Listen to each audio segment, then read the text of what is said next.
Hi friends, welcome back to my YouTube channel.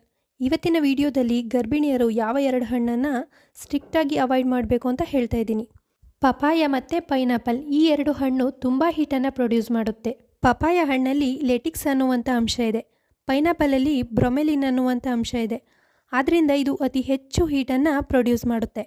ಇದನ್ನು sensitive body ಇರೋ ಗರ್ಭಿಣಿಯರು ಇದನ್ನು ಅವಾಯ್ಡ್ ಮಾಡಲೇಬೇಕು. ಸೆನ್ಸಿಟಿವ್ ಬಾಡಿ ಇರೋರು ಮಾತ್ರ ಅಲ್ಲ, ಪ್ರತಿಯೊಬ್ಬ ಗರ್ಭಿಣಿ ಮಹಿಳೆಯರು ಕೂಡ ಇದನ್ನು ಅವಾಯ್ಡ್ ಮಾಡಬೇಕಾಗುತ್ತೆ.